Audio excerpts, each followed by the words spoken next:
Cents Per Mile, featuring Charles Gracie and Paul Gibson, with loads of recruiting and marketing experience and backed by the largest driver audience in the world. We deliver carriers the driver perspective, find solutions, and help make sense. Thanks for tuning in to Cents Per Mile. I'm your host for the day, co-host normally, Paul Gibson. Charles is out at Large Cars and Guitars, out there hanging with Tony Justice and a few other people. And so I'm here. And today, even though we'll check in with him live later, what we're going to talk about is recruiting during a recession, during a downturn in the market. Of course, we feel like we've gone like this for a while now, even the past couple of years in that area. A lot of carriers saying like, hey, we feel like, there aren't any qualified leads in comparison, et cetera, and find out what's behind that. So we're going to pick the brain of Tim Crawford, one of the brightest minds in the industry. Tenstreet, they have an absurd amount of data from all over. And then we'll also check in with Charles, who is actually going to be interviewing drivers to see firsthand how they're kind of navigating this market when it comes to like picking a carrier, staying put, or making a change. But before we do that, we got to do all the stuff we normally do. So we are on Spotify, we're on Apple Music, we're on Amazon Music, we're on YouTube, we're everywhere that you get your podcasts. So if you could like, subscribe, rate, that will help us get pushed further out, get us some more momentum so we can do some even cooler stuff like what Charles is doing today. You can also go to centspermilepodcast.com and you can actually submit a topic, submit to be a guest, submit to be a sponsor, just like our sponsor today, which is MyCarrierPortal. MyCarrierPortal, trusted by brokers, preferred by carriers. Descartes' MyCarrierPortal is the industry's #1 onboarding and fraud prevention platform.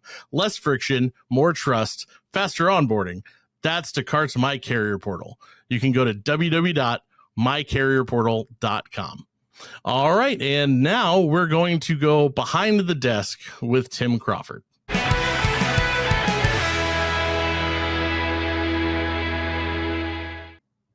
All right, so I'm here with Tim Crawford. Thanks for coming back on the show. Always a pleasure. Great to be here. Yeah, so we're talking about, recruiting in a recession. The market's been up and down and down and down. So, there's, I know even in my experience, like, when I was a recruiter, there was a little bit of time that got weird for a couple of years. I think it was 2018, 2019. And, then stuff boomed up and then it got weird again. Like seeing all those truck drivers from the pandemic who decided to become owner operators and stuff, not have the relationships to maintain everything. But you see all kinds of cool data. You see all sorts of stuff on the back end. So I wanted to get your take on recruiting in this type of environment. Exactly. And it's a fascinating time, if one that's not as pleasant as we would like it to be, right? It's better when all the charts are up and to the right. But what we see that's really interesting is one, right? So our base assumption is that drivers are rational economic actors, right? They are voting with their feet every day. And what we see is that drivers are testing the waters in the market just as often as they ever did, right? They're thinking about it. They're trying to make sure that where they're at is the best place for them, which totally makes sense. And it looks like, from what we can see in the data, that they are going broader than they used to be, applying it more different carriers, not necessarily more carriers, but different carriers than they would have historically. And they're being very cautious though about how deep they go into the process. Once they go in, they're pretty interested. But a lot of the drivers with the most discretion are being very careful, and people aren't falling for the grass is always greener on the other side of the fence, right? Which sometimes I think happens. And then what we see on the flip side, on the carrier side, right, you get this huge bullwhip effect on the supply chain, right? Tariffs are on, tariffs are off, freight's up, freight's down, ports are empty, ports are going to be jammed, right? And that puts carriers in a really tough spot. And what we see, the thing that carriers can control the quickest, given the volatility and the roller coaster we're on and likely to be on for the next couple of quarters, is is recruitment advertising. Frankly, that's the thing that they can turn on and off that saves the most money quickest. But what we see is that recruitment, the budgets get cut. You might cut your recruitment advertising budget by 50%. Well, your hiring goals don't go down 50%. They go down 30%, right? They go down 25%, right? And I don't know if you experienced this in your time, to where all of a sudden you go, man, we've got to get more efficient in this down market. And which makes sense, but it's way easier said than done sometimes. And so you end up with this two-sided market where drivers are being more cautious. They're being still pretty active, and carriers trying to figure out, okay, how do we make the process better? Because even in a down market, there's a lot of hiring going on. There's a lot of job applications being submitted every single day, right? And so it's interesting to see both sides try to adapt to sort of the new normal for now. And it's been weird out there for a while, and it's only gotten weirder. And people have adapted in all sorts of ways over the past couple of years. But I want to go back to what you said. I'm curious what you meant by drivers are applying at places that, like, they typically wouldn't, or like kind of in a different way. Like, what do you mean by that? Yeah. So what we see is for drivers are on the market, average drivers on the market, at least in the form of submitting a lead app. Average drivers in the market 3 times a year, right? And that's been rock solid. That was solid through the boom days of COVID. That's been solid since the weirdness throughout 24 and into this year. But what we see from a carrier side is, if you look at individual carriers, they're not seeing more drivers.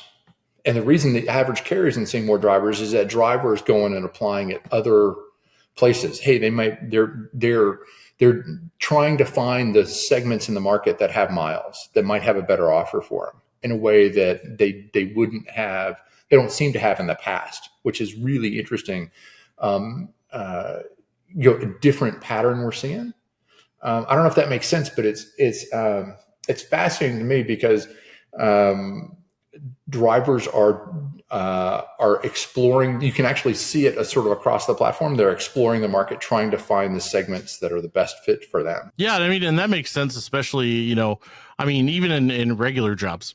It's the whole like last in, first out kind of situation, like when layoffs or if like things get downsized. But at the same time, it's like you want to go somewhere where it's going to provide the most stability, and you can't rely on the normal in and out that, you used to have all the time. That's exactly right. It's exactly right. And I think what we saw is early this year, January, February, we were seeing us come out of the industry, supply demand starting to get equal and started to be on a good path, right, in that first quarter. And then when tariffs went from being kind of a campaign promise to like more than a campaign promise. Yeah. And everyone was like, oh, hold the phone. And then it started to get weird again. And your guess is as good as mine as sort of where that goes over the next couple months, couple weeks. What happens when the 90 days is up with China? Do we go back? Who knows, right? Oh, for sure. That's why, we're definitely not a political show by any means, but like we've had to cover that nonstop because that has made such an impact that, like, instead of being able to generally talk about best practices, what are best practices? Because the market and the environment is changing like every day. It's absurd. But like, so on, I know my experience with marketing in a downturn and like the spend, because it's one of those things, it does take a couple weeks to catch up. So it's like if you have a need that pops up, someone from operations jumps into your office and they're like, oh, hey, we got a new lane. We need 21 drivers out of here, and here, by now. Right. You can't really, like that anyone who's, played the game knows that takes time to catch up. And so I would be curious what your take on that is. I know you kind of talked about the 50 versus the 30%, but like, what would your rule of thumb be if you were in that position? I mean, I think what we're seeing, the carriers that we're seeing that are having the most success in this market in reacting to the up and down are those that are really sharpening the axe, if you will, around, hey, how do we get better conversion rate on the apps coming through the process, right? Because that's the part that's the most under the carrier's control, most under the recruiter's control is, hey, what do we do with those? And even if it's hey, not right now, but keeping those lines of communication with the driver. So when you do get that sort of that urgent request for 20 drivers, you're not starting from scratch. You've got a set of people that you've got some degree of communications with, some degree of a relationship with that they can reach out to. And so it's one of those of constantly make the process better. And the interesting thing here is better from the driver's perspective, from a recruiting process, looks a lot like better from the carrier's perspective, right? It's a cleaner process. Nobody likes a bunch of hoops to jump through around paperwork or bureaucracy. And so trying to clean it up, I think, works for everybody's advantage, right? Of how do you make the process work? So that's what we see happening. Especially if you see yourself as like high value and experienced and stuff like that, you don't want to go through a 2-3 week hiring process like you're a student or something like that. Exactly. One more thing that I would ask about, I hear a lot of recruiters, I hear Charles say it, I hear a lot of different people say it, and it's kind of been it's been a thing that's been said a lot over the last couple of years, and it's still being said. I'd be curious, and if you have any of it, if you don't, but just from your perspective, a lot of people, whenever like the market goes down like this, start saying, hey, we're scraping the bottom of the barrel. A lot of these leads, a lot of these applications that we're getting aren't qualified or they're not good. I don't really love the term scraping the bottom of the barrel because they are still people. But regardless, quality is a thing. Have you seen that quality go down, or is it more that, or do you think that carriers are raising their qualifications based on the scarcity of positions? I think it's a little bit of two things. One, I do think there are carriers who've raised their sort of minimum hiring requirements. But I think the other thing that we see, like if you look at the difference between drivers that get hired and drivers that don't get hired, right? And you look at it and you try to go, okay, can you quantify quality, which is really tough to do, right? In terms of accidents, employment, all this stuff. There's not much difference between those two groups, hired and not hired. The thing that we see drives whether a driver gets hired or not, when you look at aggregate sort of across the platform, what we see is the level of interest that driver has in that carrier. It's more about driver interest and less about driver qualification. Does that mean there's some drivers who are really not qualified? Of course, there are drivers who aren't qualified. But by and large, what we see is the carriers that do the best job all the way around are the carriers who are focused on, hey, how interested is this driver? How motivated is this driver in driving for me? And get less focused on distinguishing between shades of difference in driver quality. Yeah, well, and that makes sense too, especially once you get somebody approved, they don't have to come in. So that makes a whole lot of sense. Yeah, that's those are a lot of pretty interesting takes, a lot of good information. Real quick, just to kind of plug myself a little bit, would you say that this would be the best time to be like focusing on branding for companies if they're not actively out there like pushing? Oh, absolutely. Yeah. I mean, branding is one of those things that, to your point about branding is not going to help you when that operations person comes in and says, I need 21 drivers next week. Branding is absolutely going to help you if you say, hey, when that conversation happens in September or October or this time next year, right? It's a long-term investment. And what we see happening is when drivers are going to apply, some carriers attract a lot more drivers organically. And that we think to large measure has to do with the power of that carrier's brand and that marketplace. And carriers that ostensibly have the same quality of job, ballpark, same pay, same lanes, same type of work. Some carriers don't, without that brand, have to work a lot harder to get candidates interested in them. So I think branding is one of those things. It's hard to prove return on investment. It's hard to get those things. But for the people who have strong brands, you can absolutely see it at the end of the day. Yep. And if you don't have a strong brand and you need to work on your messaging, I know a couple guys. But, no, thanks, Tim. I know you're a busy dude, and you do so much, and you've had so much going on lately. But yeah, what's the best place for people to get a hold of you? I'm super easy. I'm out on LinkedIn or just tim@tenstreet.com. All right, perfect.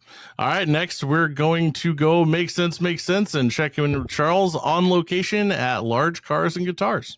Trusted by brokers and preferred by carriers. Descartes MyCarrierPortal is the industry's most reliable onboarding and fraud prevention platform. Carriers save time and win more freight, while brokers gain confidence through verified partners. Experience greater discoverability in your customer's carrier network with our easy-to-use system. Less friction, more trust, faster onboarding. That's Descartes MyCarrierPortal.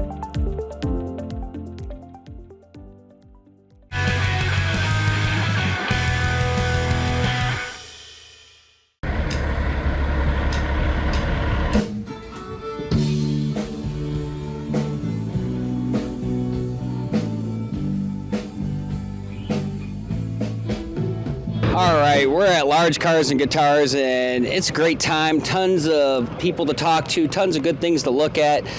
Speaking of good things to look at, how's it going, Taylor? I'm doing good, man. How you doing? I'm living the dream. I mean, you know, a lot of great people here like yourself, and meeting new great people like this gentleman here. Tell us a little bit about who you are and what you do. My name's Vance Ratt. I own Elite Truck and Trailer Repair here in Kingsport, Tennessee. All right, and how do you know this guy? Oh, man. This One of guy. his first customers. Oh, yeah, he's one of my first customers. When I first come to Kingsport and opened up, well, actually, I think it was one of the few first. And he's stuck with me ever since. Awesome guy. Not only are we business-minded, we're friends, too, so. That's pretty cool. It's always nice when you can do business with your friends, and obviously working on this guy's truck keeps you busy. Oh, well. He's had several jobs on it. I have. Yeah, we fixed a couple of wrecks for him. We've not his fault. I want to say that. It was other people's fault, and I don't know. He's awesome, man. He's a good customer and a loyal friend, most of all. Yeah, Taylor's good people. He's always been a huge supporter of ours, and got nothing but love for the guy. So, where can people find you if they need you to do some work on their equipment? 101 Industrial Drive in Kingsport, Tennessee. All right. Well, hey, guys, make sure to check out Elite Truck and Trailer Repair, and we're going to go talk to some more people. So I'm going to do this one. This one is called Ballad of a Bull Hauler's Son. It goes something like this. I was laid in the back of an old snub-nosed Mack in the summer of... We can't be at a truck show without trying to connect with some of the people that have been doing it a lot longer than myself and a lot longer than most of the guests that come on the show. I'm over here with Long Haul Paul and Ron. We've had some good talks already at this truck show, and you guys tell a lot of stories, so I wanted to capture some of that. What are you guys feeling so far today? He got paint on his face. What do you think? It's looking mighty fine today. So, a lot of what we talked about on the episode going into the truck show has been with this kind of economy, with everything going on, how does the actual drivers that have been doing this feel about trucking and its path forward? You know, Paul, what's your feelings on that? Well, I'm just an old reefer hauler, so it's sort of like the line from the old Alabama song. Someone told us that Wall Street fell, but we were so poor that we couldn't tell. The food's still moving, and I'm in a defensive sector of trucking, so with direct accounts, we don't see that much of a slowdown. Now our highs are not as high, but our lows are not as low. So to give you a view from the macrocosm of trucking would be difficult. I can tell you I'm not selling as many long haul Paul hats as I was 3 years ago. All right, and what about you, Ron? How do you feel about this economy and right now trucking? Well, everybody's going to have to eat, so trucks are always going to run. And you gotta, if you're a trucker, you're not going to leave it anyway. So what difference does it make? If the economy goes up or goes down, you're not going to change it. I remember 1975, the economy went all to pieces. You could buy a cow and a calf for $120, which was really cheap even back then. Okay, what happened? Everybody got laid off. I lost my job. I'm looking around for a job, and they said, you know what's really rolling right now? Hauling cows, because cows are so cheap, everybody's buying them and taking them to feed yards out west. I run harder than I ever ran in my life because we were hauling cattle. It's the same thing with trucking all the time. If one end of it goes down, the other end's got to come up. If you're a trucker, you're in it for the long haul. You're not going to leave just because the economy's bad or the pay's down or whatever. You're in it for the long haul. So, you know, it really doesn't make that much difference. It's, I'm retired and Paul's got his music and stuff. But if you're a trucker, what are you going to do? You're going to get in that truck and you're going to drive. And if you bring home a whole bunch of money or you bring home a little bit of money, you're still a trucker. That's what you're going to do. So as far as you don't have a whole lot of control over what the economy is doing, you just got to float with it. That's some good insights there. So I'm going to shift gears a little bit. A lot of what we talk about on the show as well is, you know, we got all these drivers that have been doing it a long time, and a lot of them are concerned about where trucking is going to be going moving forward with the next generation of drivers. What's your feelings, Paul, on the next generation of drivers and how they can best position themselves to be long haulers like yourself? Well, you know, it would be a good thing to have in your tool belt. I think you should have a second act, however. If all you have is trucking, your life is going to be not as rich. So for me, I guess I'm trying to slowly decrease my dependence on trucking for my livelihood, and then increase my side gigs, which I'm a writer for Overdrive Magazine and a contributor, and I do this music thing on the side. So my goal, like, okay, what does the perfect balance look like to me? And that's probably 50% of my days out of the truck and 50% of my days in the truck. And I achieved that about 2 years ago. But I had some financial setbacks. I had a little bout with cancer, and I had just a couple little things that happened. So I was able to reboot as a full-time driver until I got some things squared away. But I would say, I don't know, I hate to say this, Charles, but I'm really wondering if the social contract of trucking that we used to have is going to survive, you know, Moore's Law, all the technological changes that we have. I mean, people that are saying, come work for us, we'll give you a 401k, health insurance, like the people I work for, Moeller Trucking, it's getting harder and harder to be that company. Come give us 30 years of your life, you'll retire with dignity. I know a lot of people who have retired with dignity where I work. People have retired with net worths over $1 million. Will that trend continue or not? I don't know. I don't know for sure. But these, again, circling back to my earlier point, these were people who got into real estate or farming on the side and were not solely reliant on trucking, if that makes any sense. No, it does. And I mean, I watched trucking from the time I was a kid. I've seen it from different regards, whether I'm in the office, in the cab, or in the shop. And I'm hearing a lot of different takes on, is trucking sustainable? Is it someone's first choice? Is it a backup choice? And how do we get trucking to look sexy again? And I think it starts in situations like this, where all these people can come and share those perspectives and the wisdom of people that have done it a lot longer than myself and a lot longer than most, and allow people to have those perspectives to make educated choices. So, all right. One of the things I think is unique about you guys, we've had a great conversation. I want everyone else to be able to have those conversations. Some of the most enriched conversations I've had have been with these two gentlemen here hanging out at this tent. So where can people find you, your music, or follow what you're doing, Paul? Thanks. They can go to our YouTube channel, Long Haul Paul Music, and our website is currently being rebooted. We're rebooting with Bandzoogle.